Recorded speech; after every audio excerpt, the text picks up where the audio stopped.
Hello दोस्तों, कैसे आप लोग? उम्मीद करते हैं अच्छे होंगे। दोस्तों, इस वीडियो में साइंस प्रैक्टिस सेट पेपर देखने वाले हैं। यह वीडियो बिहार शिक्षक भर्ती 2024 के लिए अति महत्वपूर्ण रहने वाला है, तो आप लोग लास्ट तक जरूर बने रहिएगा। तो चलिए देखते हैं क्वेश्चन नंबर फर्स्ट से। क्वेश्चन नंबर फर्स्ट है, किसी समतल में किसी पिंड की गति को परिभाषित करने के लिए कितने चरों की आवश्यकता होती है?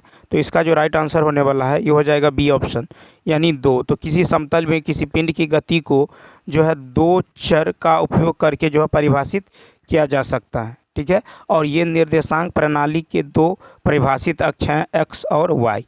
नेक्स्ट क्वेश्चन देखिए, कहता एक गेंद को 5 मीटर त्रिज्या के एक वृत्त में 20 मीटर पर सेकंड के स्थिर स्पर्शीय वेग से घुमाया जा रहा है। एक पत्थर भी 4 मीटर त्रिज्या के वृत्त में 16 मीटर पर सेकंड के नियत स्पर्शीय वेग से घूम रहा है। तो निम्नलिखित में से कौन सा विकल्प दोनों वृत्तियों गतियों के बारे में सत्य है?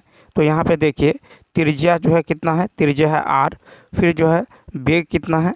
तो वेग है आपको 20 मीटर पर सेकेंड। कितना है? 20 मीटर पर सेकेंड। अब देखिए कोणीय वेग क्या होगा? कोणीय वेग ये हो जाएगा आपको, कोणीय वेग हो जाएगा वेग बट्टा में त्रिज्या, ठीक है। वेग बट्टा में त्रिज्या, यानी 20/5, ठीक है। कट के कितना होगा? 4 रेडियन पर सेकेंड, ठीक है। 4 रेडियन पर सेकेंड। फिर देखिए, फिर जो है त्रिज्या कितना दे दिया गया है? फिर जो है रेडियस दे दिया गया है आपको 4 मीटर। फिर वेग कितना दे दिया गया है? वेग दे दिया गया है 16 मीटर पर सेकेंड, 16 मीटर पर सेकेंड। तो इसका फिर कोणीय वेग क्या होगा? तो कोणीय वेग हो जाएगा वेग बट्टा में त्रिज्या, ये कट के कितना होगा? 4 रेडियन पर सेकेंड। तो देखिए 4 रेडियन और यहाँ भी है 4 रेडियन, यानी क्या हुआ? तो यानी ये हो गया कि कोणीय वेग जो है, यानी इसका जो राइट आंसर होगा ये ए ऑप्शन होगा, यानी दोनों का कोणीय वेग क्या है? समान है। दोनों का कोणीय वेग क्या है? समान है, ठीक है। दोनों का कोणीय वेग समान है। और देखिए कि कोणीय वेग बराबर होता है स्पर्श वेग बाय रेडियस, ठीक है। अब देखिए प्रत्येक वृत्ताकार गति के लिए कोणीय वेग की गणना करते हैं तो दोनों के कोणीय वेग एक दूसरे के बराबर हैं और इसका मान जो है 4 रेडियन पर सेकेंड है, ठीक है। 4 रेडियन पर सेकेंड है। नेक्स्ट क्वेश्चन देखिए 113 है कि यदि विद्युत चुंबकीय विकिरण की तरंग दैर्ध्य दोगुनी कर दी जाए तो फोटोन की ऊर्जा का मान क्या होगा? तो बी ऑप्शन, आधी हो जाती हैं। क्या होती हैं? आधी हो जाती हैं, ठीक है। अब देखिए कि जो है E बराबर होता है, E इक्वल टू होता है एच वी, यानी होता है एच सी बाई लेमडा। क्या होता है? एच सी बाई लेमडा, यानी E जो है समानुपाती होता है, E समानुपाती होता है 1/λ के। क्या होता है? 1/λ, यानी E1/E2, E1/E2 होगा आपको λ/λ1, ठीक है। λ/λ1, यानी E1/E2 क्या हो जाएगा? देखिए तो E1/E2 जो हो जाएगा ये हो जाएगा 2λ/λ, ठीक है। 2λ/λ1, यानी E2 बराबर क्या होगा? तो E1/2 हो जाएगा। क्या होगा? E1/2 हो जाएगा। तो इसका जो राइट आंसर होगा 113 का, ये क्या होगा? बी, आधी हो जाती है।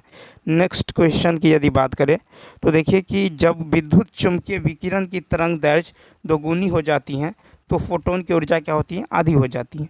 क्वेश्चन नंबर नेक्स्ट कहता है यदि 2 पिंड गैर शून्य वेग से विपरीत दिशाओं में घूम रहे हैं तो निम्नलिखित में से कौन सा कथन सत्य है? तो 114 का होगा ए ऑप्शन। क्या होता है? तो सापेक्ष वेग जो है ग्रेटर देन निरपेक्ष वेग। यदि 2 पिंड गैर शून्य वेग से विपरीत दिशाओं में घूम रहे हैं तो निम्नलिखित कथन जो है सत्य है कि सापेक्ष वेग जो है ये ग्रेटर देन होता है निरपेक्ष वेग से, ठीक है। अब देखिए कि सापेक्ष वेग को दोनों में से किसी भी पिंड के निरपेक्ष वेग से अधिक बनाते हैं, ठीक है। अब चलिए देखते हैं क्वेश्चन नंबर जो है, question number next, question number 115 है कि अक्षय प्राकृतिक ऊर्जा संसाधन का क्या नाम है जो समाप्त हो जाता है? तो 115 का होगा बी ऑप्शन, बायोगैस। तो देखिए अक्षय प्राकृतिक ऊर्जा संसाधन का नाम जो है बायोमास है, ठीक है। बायोमास है जो समाप्त हो जाता है। बायोमास जो है कार्बनिक पदार्थ है जो नवीकरणीय हैं, ये पौधों और जानवरों से उत्पन्न होते हैं। बायोमास एक नवीकरणीय ऊर्जा स्रोत है क्योंकि कार्बनिक पदार्थ की पूर्ति अपेक्षाकृत कम समय में की जाती है। विद्युत प्राप्त करने के लिए जो है इसका उपयोग करके 2 मुख्य तरीके हैं, इसका ज्वलन और विघटित करना है। जीवित और मृत दोनों प्रकार के पौधों को जलाने को बायोमास का दहन जो है कहा जाता है। ठीक, उसके बाद देखिए क्वेश्चन नंबर जो है नेक्स्ट 116। अब 116 है कि व्यापक आनुवंशिक विविधता वाले पौधों की प्रजातियां एक स्थानीय आबादी का निर्माण करती हैं, उसे क्या कहा जाता है? तो 116 का होगा ए ऑप्शन, यानी इकोटाइप। क्या कहा जाता है? तो उसे इकोटाइप कहा जाता है। ठीक है, तो देखिए व्यापक आनुवंशिक विविधता वाली पौधों की प्रजातियां एक स्थानीय आबादी का निर्माण करती हैं, जिसे इकोटाइप कहा जाता है। इकोटाइप जो है फेनोटाइपिक विशेषताओं वाली एक किस्म है जो उप प्रजाति के रूप में वर्गीकृत करने के लिए बहुत कम या महत्वहीन है। ये इकोटाइप जैसे घास के मैदान, ठीक है, जैसे घास के मैदान, जंगल, दलदल और रेत के टीले जैसे विविध वातावरण इन जो है विभिन्न किस्मों को एक ही भौगोलिक स्थान पर होने के लिए जैविक स्थान प्रदान करते हैं। ठीक है, जब तुलनीय पारिस्थितिकी परिस्थितियां व्यापक रूप से दूर स्थित स्थानों में भी मौजूद होती हैं, तो एक समान पारिस्थितिकी अन्य जो है स्थानों पर भी मौजूद हो सकती है। एक पारिस्थितिकी एक उप प्रजाति से भिन्न होती हैं जो विभिन्न स्थानों में पाई जाती हैं। ठीक है, अब देखिए कि यह अपेक्षाकृत स्थानीय पर्यावरण के प्रभाव के कारण जानवरों में पारिस्थितिकी प्रकारों के विशिष्ट लक्षण होते हैं। परिणाम स्वरूप पारिस्थितिकी प्रारूपों की कोई वर्गीकी रैंक जो है नहीं होती है। नेक्स्ट क्वेश्चन कहता है कि एलोलोपैथी एक शब्द है जिसका उपयोग जो है किसके वर्णन करने के लिए किया जाता है? तो इसका राइट आंसर होगा ए, एक प्रजाति द्वारा विषाक्त पदार्थों का उत्पादन जो दूसरी प्रजाति के विकास को रोकता है। देखिए एलोलोपैथी एक शब्द है जिसका उपयोग यह वर्णन करने के लिए किया जाता है कि एक प्रजाति द्वारा विषाक्त पदार्थों का उत्पादन जो दूसरे के विकास को रोकता है। फिर है कि एलोलोपैथी एक व्यापक जैविक घटना है जिसमें एक जीव जैव रसायन बनाता है जो अन्य प्रजातियों की वृद्धि, अस्तित्व, विकास और प्रजनन सभी को प्रभावित करता है। उसके बाद है कि मिकल्स एक वैसे रसायन है जिनका लक्षित जो है जीवों पर सकारात्मक या नकारात्मक प्रभाव पड़ता है। फिर है प्लांट एलिलोपैथी रिसेप्टर और दाता पौधों के बीच प्रभावित करने के तरीकों में से एक है। ठीक, यह जो है या तो सकारात्मक हो सकता है, उदाहरण के लिए कृषि प्रबंधन के लिए जैसे कि खरपतवार नियंत्रण, फसल सुरक्षा या फसल पुनः स्थापना के लिए नकारात्मक, उदाहरण के लिए जो है ऑटोटॉक्सिसिटी, ठीक है, मिट्टी की बीमारी या फिर जैविक आक्रमण। ठीक, नेक्स्ट क्वेश्चन अब देखिए 118 है। 118 है कि वायु जल अंतरापृष्ठ पर रहने वाले अनासक्त जीव जैसे तैरते पौधे को निम्नलिखित में से किसके रूप में वर्गीकृत किया जाता है? 118 का ए, न्यूस्ट्रन। तो देखिए वायु जल अंतरापृष्ठ पर जो है तैरते रहने वाले अनासक्त जीव के वायु जल अंतरापृष्ठ पर रहते हैं जैसे तैरते पौधे न्यूस्ट्रन कहलाते हैं। ठीक है, कुछ जीव जैसे स्ट्राइडर अपना अधिकांश समय वायु जल इंटरफेस के शीर्ष पर बिताते हैं जबकि अन्य अपना अधिकांश समय इसके नीचे बिताते हैं। न्यूस्टन उन प्राणियों को संदर्भित करता है जो वायु जल इंटरफेस पर मौजूद जो है ऊपरी पतली सतह पर तैरते हैं। न्यूस्टन उन जीवों को संदर्भित करता है जो पानी के ऊपर तैरते हैं जैसे एपिनेस्टन या स्तर या सतह के ठीक नीचे रहते हैं। ठीक, क्वेश्चन नंबर देखिए 119, शाकाहारी और अपघटकों द्वारा उपभोग के लिए उपलब्ध बायोमास को क्या कहा जाता है? 119 का होगा ई ऑप्शन। क्या होगा? E option. तो देखिए कि शाकाहारी और अपघटकों द्वारा उपभोग के लिए उपलब्ध बायोमास को शुद्ध प्राथमिक उत्पादकता कहा जाता है। प्रति इकाई समय और क्षेत्र में जब प्रकाश संश्लेषण की प्रक्रिया में उत्पादकों द्वारा संश्लेषित कुल कार्बनिक पदार्थ को सकल प्राथमिक उत्पादकता के रूप में जाना जाता है। ठीक है, उसके बाद है कि शुद्ध प्राथमिक उत्पादकता प्रकाश संश्लेषण द्वारा निर्मित कार्बनिक पदार्थ की दर से शोषण की दर और अन्य हानियों को घटाकर बराबर है। यह वास्तव में शाकाहारी और अपघटकों द्वारा उपभोग के लिए उपलब्ध बायोमास है। ठीक, उसके बाद चलिए देखते हैं नेक्स्ट क्वेश्चन। क्वेश्चन नंबर जो है 120 है। क्वेश्चन नंबर 120 है कि कुल जो है वैश्विक कार्बन का लगभग 70% कहाँ पाया जाता है? ए ऑप्शन महासागर में।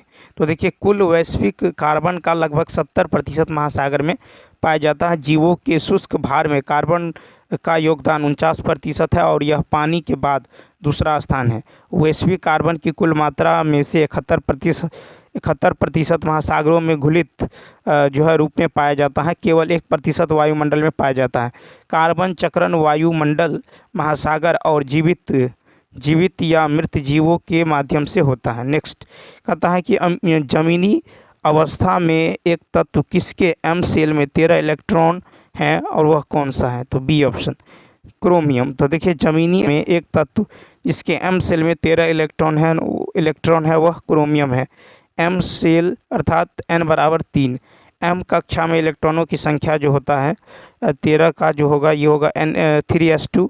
ठीक है, 3s2 देखिए ये हो जाएगा इसका इलेक्ट्रॉनिक विन्यास 3s2 3p6 और 3d5। ठीक है, अब देखिए इसके इलेक्ट्रॉनिक विन्यास में 1s2 2s2 और 1s2 2s2 2p6 यानी 3s2 3p6 3d5 4s1, इसलिए यह तत्व जो है क्या है? क्रोमियम है। क्या है? यह तत्व जो है क्रोमियम है। नेक्स्ट क्वेश्चन देखिए 122।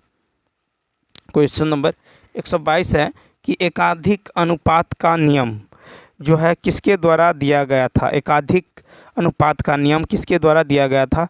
तो 122 का होगा ई ऑप्शन। देखिए एकाधिक अनुपात का नियम विकल्प में से किसी के द्वारा नहीं दिया गया था। एकाधिक अनुपात का नियम जो है जॉन डाल्टन द्वारा दिया गया था। इसे डाल्टन के रासायनिक संयोजक के नियम के रूप में भी जाना जाता है। यह नियम कहता है कि जब किन्हीं दो तत्वों को मिलाकर एक से अधिक यौगिक बनाए जाते हैं तो एक तत्व का द्रव्यमान अन्य तत्वों के एक निश्चित द्रव्यमान के साथ जोड़ा जाता है और जो छोटी पूर्ण संख्याओं के अनुपात में होते हैं। द्रव्यमान संरक्षण का नियम जो है लेवोजियर ने दिया था। ठीक है, इसके अनुसार रासायनिक अभिक्रिया में अभिकारकों का कुल द्रव्यमान प्रतिफलों के कुल द्रव्यमान के बराबर होता है। नेक्स्ट कहता है जब विद्युत धारा को निम्न में से किसके द्वारा गुजारा जाता है तो एक लाल रोशनी उत्पन्न होती है। तो 123 का होगा सी ऑप्शन नियॉन। तो देखिए कि जब नियॉन गैस के माध्यम से विद्युत धारा प्रवाहित होती है तो गैस का आयनीकरण हो जाता है। ठीक है, जिसके परिणाम स्वरूप लाल रोशनी उत्पन्न होती है। उत्सर्जित प्रकाश की तरंगदैर्घ्य उस तत्व के प्रकाश पर निर्भर करती हैं जिसके माध्यम से विद्युत धारा प्रवाहित होती है।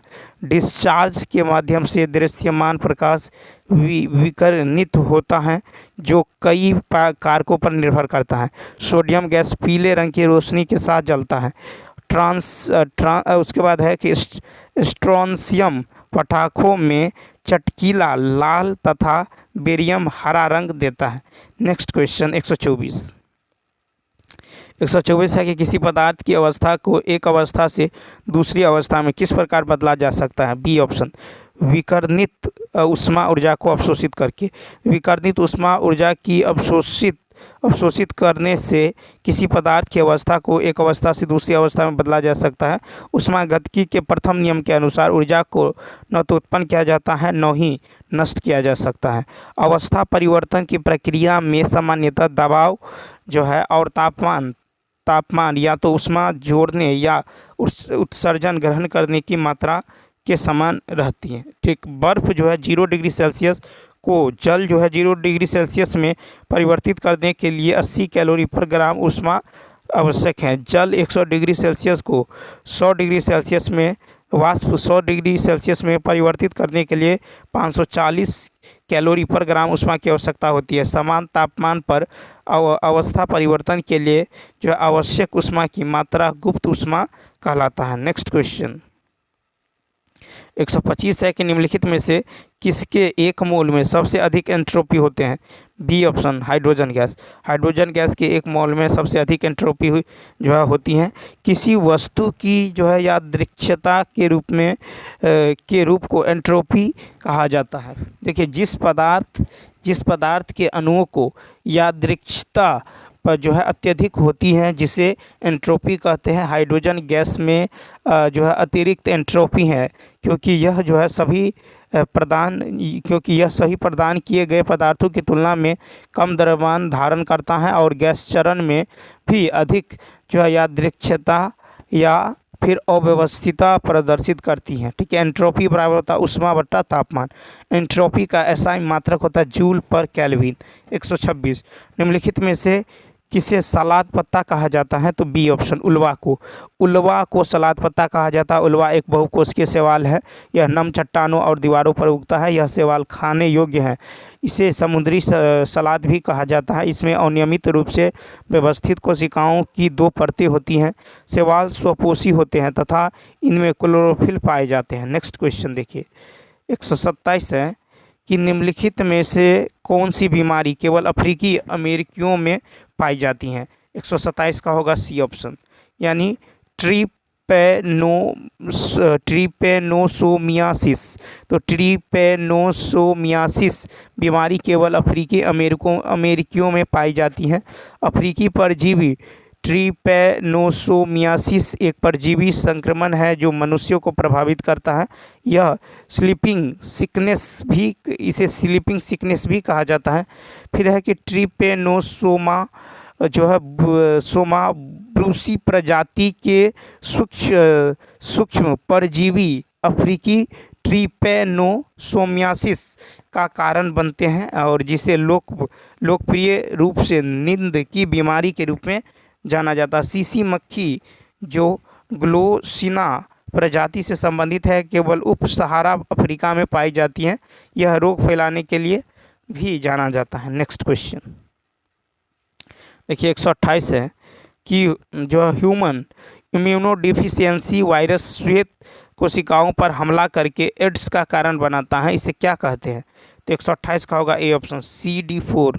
तो देखिए, HIV सफ़ेद रक्त कोशिकाओं को लक्षित करता है जिन्हें CD4 पॉजिटिव T सेल या T4 कोशिकाओं के रूप में जाना जाता है। CD4 कोशिका एक महत्वपूर्ण प्रतिक्रिया कोशिका है। HIV जो है ह्यूमन इम्यूनोडिफिशियंसी वायरस एक वायरस है जो उन कोशिकाओं पर हमला करता है जो शरीर के संक्रमण से लड़ने में मदद करती हैं। इसमें जो है व्यक्ति अन्य संक्रमणों और बीमारियों के प्रति अधिक संवेदनशील हो जाता है और जो है HIV से पीड़ित व्यक्ति के कुछ शारीरिक तरल पदार्थों के रूप में संपर्क में आने से फैलता है। यह आमतौर पर असुरक्षित यौन संबंध या रक्त जो है युक्त इंजेक्शन या दवा उपकरण साझा करने के माध्यम से फैलता है। नेक्स्ट है कि पिट्यूटरी ग्रंथि द्वारा स्रावित उस हार्मोन को पहचाने जो जानवरों के प्रसव के दौरान गर्भाशय की चिकनी मांसपेशियों को सिकुड़ने के लिए प्रेरित करता है। तो 129 का राइट आंसर होगा बी ऑक्सीटोसिन। तो देखिए, पिट्यूटरी ग्रंथि द्वारा स्रावित वह हार्मोन ऑक्सीटोसिन है जो जानवरों में प्रसव के दौरान जो है गर्भाशय की चिकनी मांसपेशियों को सिकुड़ने के लिए प्रेरित करता है। पिट्यूटरी ग्रंथि मस्तिष्क के आधार पर हाइपोथैलेमस के ठीक नीचे पाई जाती हैं। पिट्यूटरी ग्रंथि के 2 घटक अर्थात उग्र पिट्यूटरी और पश्च पिट्यूटरी होते हैं। अग्र पिट्यूटरी और पश्च पिट्यूटरी। पश्च पिट्यूटरी वैसोप्रेसिन और ऑक्सीटोसिन नामक 2 पेप्टाइड हार्मोन स्रावन करते हैं। अग्र पिट्यूटरी ग्रंथि 7 हार्मोन स्रावित करती हैं और फॉलिकल उत्तेजक हार्मोन जो है यह ल्यूटिनाइजिंग हार्मोन, ठीक है, एड्रेनोकोर्टिकोट्रोपिक हार्मोन जो है ये थायराइड उत्तेजक हार्मोन, ठीक है। उसके बाद है प्रोलैक्टिन, एंड्रोफिन और वृद्धि हार्मोन। नेक्स्ट क्वेश्चन 130 है कि निम्नलिखित में से कौन सा एक गुणसूत्र विकार है जो अविकसित महिला विशेषताओं का कारण बनता है और महिला बांझ होती है? C option Turner syndrome. Turner syndrome एक गुणसूत्र विकार है जो अविकसित महिला विशेषताओं का कारण बनता है और ऐसी महिला बांझ होती हैं। टर्नर सिंड्रोम एक क्रोमोसोम विकार है जो एक्स क्रोमोसोम की अनुपस्थिति के कारण इसमें क्रोमोसोम की संख्या 45 ही होती है। इस प्रकार इस विकार वाली महिलाओं में अविकसित जो है स्ट्रेन विशेषताएं होती हैं। फिर है कि क्लाइनफेल्टर सिंड्रोम तब होता है जब एक अतिरिक्त एक्स गुणसूत्र की उपस्थिति होती है। इससे पुरुषों में स्त्री गुणों का विकास हो जाता है। नेक्स्ट कथा डीएनए के वॉटसन और क्रिक मॉडल के लिए निम्नलिखित में से कौन सा कथन गलत है? B option. तो देखिए कि डीएनए के वॉटसन और क्रिक मॉडल के लिए गलत कथन है कि एडेनिन थाइमीन से 3 हाइड्रोजन बंधों द्वारा बन सकता है और ग्वानिन जो है साइटोसिन से 2 हाइड्रोजन बंधों द्वारा बन सकता है। इसमें एडेनिन थाइमीन से 2 हाइड्रोजन बॉन्ड द्वारा बन सकता है और ग्वानिन जो है साइटोसिन से 3 हाइड्रोजन बॉन्ड द्वारा बन सकता है। वाटसन और क्रिक के मॉडल के अनुसार डीएनए अणु में 2 स्ट्रैंड होते हैं जो हाइड्रोजन बॉन्ड द्वारा एक दूसरे से बंधे होते हैं और यह एक हेलिक्स बनाने के लिए मुड़ जाते हैं। फिर है डीएनए की खोज फ्रेडरिक मिशर ने किया था। ठीक है, उसके बाद है कि डीएनए में हिस्टोन प्रोटीन होते हैं। नेक्स्ट क्वेश्चन देखिए 132 है कि पाचन के विभिन्न चरणों में पीएच का स्तर कैसे बदलता है? सी ऑप्शन अम्लीय क्षारीय। पाचन के विभिन्न चरणों में पीएच का जो स्तर है ये अम्लीय क्षारीय से बदलता है। मुंह का पीएच स्तर 6.2 से 7.6 के बीच होता है और यह 6.7 औसतन होता है। मुंह में पीएच स्तर लार द्वारा बनाए रखा जाता है। पेट के तरल पदार्थ का सामान्य पीएच 1.5 से 3.5 होता है और मस्तिष्क मेरुदंड का पीएच 7 से 7.3 और मूत्र का पीएच 4.6 से 8 है। रक्त का पीएच मान 7.4 होता है। पीत रस का पीएच मान 7 से 8.6 क्षारीय होता है। नेक्स्ट कहता है कि निम्नलिखित में से कौन सा कथन में गलत मिलान है? तो 133 का होगा बी ऑप्शन। यहाँ पे बी ऑप्शन देखिए, अदरक की तरह ही हल्दी भी भूमिगत प्रकंदों द्वारा जो है प्रवर्धित होती हैं। इकोनोरिया का प्रसार जो है ऑफसेट के माध्यम से होता है। आलू का प्रबंधन आँखों वाले तने कंदों के माध्यम से होता है। अदरक में एक क्षैतिज और भूमिगत संशोधित प्ररोह होता है जिसे प्रकंद कहते हैं। मूली जो है तर्क रूपी जड़ है। गाजर एक शंख रूपी जड़ है। नेक्स्ट देखिए, नेक्स्ट है निम्नलिखित में से जानवरों का कौन सा समूह बाह्य निषेचन दर्शाता है?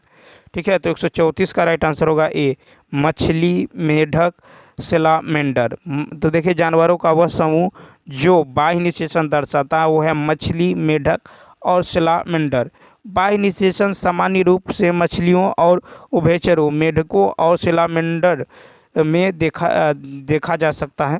फिर है कि आंतरिक निषेचन सरीसृप सांप और कछुए और स्तनधारियों एकिडना और व्हेल मछली में देखा जाता है। कहता है जब निषेचन मादा के शरीर के बाहर होता है तो इसे बाह्य निषेचन कहते हैं। बाह्य निषेचन जलीय क्षेत्रों में सबसे सामान्य जहां जलीय क्षेत्र में शुक्राणु को जो है छोड़ा जाता है। नेक्स्ट कहता है कि कैरियस विधि का उपयोग करके किस तत्व की गणना की जाती है? C option halogen. तो कैरियस विधि का उपयोग हैलोजन की गणना के लिए किया जाता है। इस प्रक्रिया में यौगिक को पहले नाइट्रिक एसिड और सिल्वर नाइट्रेट की उपस्थिति में गर्म किया जाता है। ठीक है, जो मौजूद किसी भी हैलोजन सल्फर को उनके समक्ष सिल्वर लवण में बदल देता है। चांदी के लवण में हैलोजन या सल्फर की मात्रा जो है बरामद चांदी के लवण की मात्रा के आधार पर विभाजित जो है आधार पर निर्धारित की जाती है। हैलोजन 17वें वर्ग के तत्व है। हैलोजन जो है ये 17वें वर्ग के तत्व हैं। उसके बाद देखिए इसमें फ्लोरीन, क्लोरीन, ब्रोमीन, आयोडीन अतः हैलोजन लवण उत्पादक होते हैं। नेक्स्ट कार्बनिक रसायन विज्ञान के जनक कौन है? कार्बनिक रसायन विज्ञान के जनक कौन है? तो इसका राइट आंसर होगा ए ऑप्शन फ्रेडरिक वोहलर। तो फ्रेडरिक वोहलर कार्बनिक रसायन विज्ञान के जनक है। वह शुद्ध एल्युमिनियम के निष्कर्षण के लिए जिम्मेदार रसायनज्ञ थे और कई रसायनज्ञ इन्हें कार्बन रसायन विज्ञान के संस्थापक के रूप में मानते हैं। उन्होंने प्रदर्शित किया कि एक कृत्रिम पदार्थ यानी अमोनियम साइनेट को जीवित जीवों में पाए जाने वाले रसायन यूरिया में परिवर्तित किया जा सकता है। नेक्स्ट है कि बुलेट प्रूफ कांच के निर्माण के लिए किस प्रकार के पॉलीमर का उपयोग किया जाता है, तो डी ऑप्शन। तो देखिए बुलेट प्रूफ कांच के निर्माण के लिए जो है केवलार पॉलीकार्बोनेट्स एवं पीएमएम का उपयोग किया जाता है। बुलेट प्रूफ ग्लास के निर्माण के लिए पीएमएम पॉलीमिथाइल मेथ जो है एक्रेलेट प्रकार के पॉलीमर का उपयोग किया जाता है। फिर है कि पीएमएमए जो है मिथाइल मैथेक्रिलेट के पॉलीमराइजेशन से बना एक जो है सिंथेटिक फाइबर होता है। ठीक है, क्या होता है सिंथेटिक फाइबर। लेक्सॉन एक पॉलीकार्बोनेट है जो कार्बोनेट समूह के साथ एक थर्मोसेटिंग पॉलीमर है। लेक्सॉन की सतह सख्त होती है और वे स्पष्ट रूप से पारदर्शी होते हैं। इस उद्देश्य के लिए बुलेट प्रूफ कांच लेमिनेटेड पॉलीकार्बोनेट से बनाया जाता है। नेक्स्ट क्वेश्चन देखिए 138। नेक्स्ट क्वेश्चन है कि निम्नलिखित में से किस बंधन में रासायनिक यौगिकों की मात्रा सबसे अधिक है, तो इसका राइट आंसर होगा सी सहसंयोजक बंधन। सहसंयोजक बंधन में रासायनिक यौगिकों की मात्रा सबसे अधिक है। कार्बनिक यौगिकों में विशेष रूप से टेट्रावैलेट कार्बन परमाणु होते हैं। दो समान विद्युत ऋणात्मक परमाणुओं जैसे कार्बन के बीच एक सहसंयोजक बंधन बनता है। सहसंयोजक बंधन प्रकृति में सबसे मजबूत बंधन है और इन्हें जो सामान्य जैविक परिस्थितियों में एंजाइमों की मदद से जो है तोड़ा जाता है। ठीक, इसमें जो है परमाणु इलेक्ट्रॉनों को समान रूप से वितरित करते हैं और जब सब कुछ समान रूप से साझा किया जाता है, इसलिए बंधन को कमज़ोर करने के लिए कोई अधिक बल की आवश्यकता नहीं होती है। यदि बंधन का निर्माण इलेक्ट्रॉन के साझेदारी के कारण होता है तो इसे सहसंयोजक बंधन कहते हैं। इस बंधन का निर्माण इलेक्ट्रॉन के पूर्ण त्याग या ग्रहण के कारण जो है होता है, तो इसे विद्युत सहसंयोजक बंधन कहते हैं। क्वेश्चन नंबर देखिए 139। क्वेश्चन नंबर 139 की यदि बात करें तो 139 है कि निम्न में कौन गैसीय वायु प्रदूषक नहीं है, तो ए ऑप्शन धुएं। तो देखिए कि धुएं को कणीय प्रदूषक के अंतर्गत वर्गीकृत किया जाता है। धूल, धुआं, धुंध आदि कणीय प्रदूषकों के कुछ उदाहरण हैं। वायु प्रदूषण के लिए जिम्मेदार गैसीय वायु प्रदूषक नाइट्रोजन के ऑक्साइड, सल्फर के ऑक्साइड, हाइड्रोकार्बन और कार्बन मोनोऑक्साइड है। कहता है ये वायु प्रदूषक जो है प्राकृतिक गैस, ईंधन, तेल और गैसोलीन के जलने से उत्सर्जित होते हैं। धुआं जो है एरोसोल कोलाइड है। नेक्स्ट क्वेश्चन, निम्नलिखित में से किस घोल में रखने पर पौधा सिकुड़ जाता है, बी ऑप्शन। हाइपरटोनिक घोल। हाइपरटोनिक घोल की विलय सांद्रता अधिक होती है और जब किसी पौधे या पशु कोशिकाओं को इस घोल में रखा जाता है तो कोशिका सिकुड़ जाती है। हाइपरटोनिक विलयन में कोशिका में मौजूद जल बाहर की ओर चला जाता है जिससे कोशिका सिकुड़ जाती है क्योंकि उसमें जल की कमी जो है हो जाती है। जब कोशिका को हाइपरटोनिक घोल में रखा जाता है तो कोशिका फूल जाएगी क्योंकि जल जो है घोल से हट जाएगा और कोशिका में प्रवेश कर जाएगा। विलय की उच्च सांद्रता की ओर विलायक की गति को परासरण के रूप में जाना जाता है। ठीक, उसके बाद देखें परासरण के रूप में जाना जाता है। उसके बाद चलिए देखते हैं क्वेश्चन नंबर 141। क्वेश्चन नंबर 141 है कि जो है तत्वों के बीच तुलनात्मक रूप से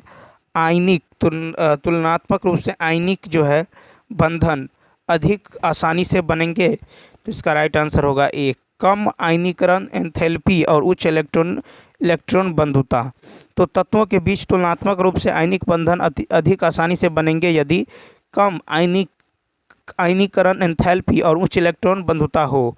कम आयनीकरण एंथैल्पी वाले तत्वों और इलेक्ट्रॉन लाभ एंथैल्पी से तुलनात्मक रूप से उच्च ऋणात्मक मान मूल्य वाले तत्वों के बीच आयनिक बंधन अधिक आसानी से बनेंगे। आयनीकरण जो एंथैल्पी बाह्यतम कोश से इलेक्ट्रॉन को हटाने के लिए आवश्यक ऊर्जा को जो है क्या करते हैं, संदर्भित करती है। फिर है कि इलेक्ट्रॉन लब्धि एंथैल्पी वह ऊर्जा है जो तब निकलती हैं जब एक परमाणु एक इलेक्ट्रॉन ग्रहण करता है। आयनिक बंधन का निर्माण इन दोनों कारकों पर निर्भर करता है, आयनीकरण एंथैल्पी और इलेक्ट्रॉन लाभ एंथैल्पी। इसके कारण जो है ऋणायन और धनायन के आसानी से बनने से आयनिक यौगिकों का निर्माण आसानी से हो जाएगा। नेक्स्ट क्वेश्चन, किन्हीं दो रंगों के बीच विचलन के अंतर को क्या कहते हैं? तो बी ऑप्शन, कोणीय फैलाव। तो कोणीय फैलाव जो है किन्हीं दो रंगों के बीच के विचलन का अंतर है। ठीक है, देखिए सर्वाधिक वर्ण विक्षेपण बैगनी रंग का होता है। प्रकाश का अपवर्तनांक म्यू समानुपाती 1/, तरंगदैर्घ्य होता है।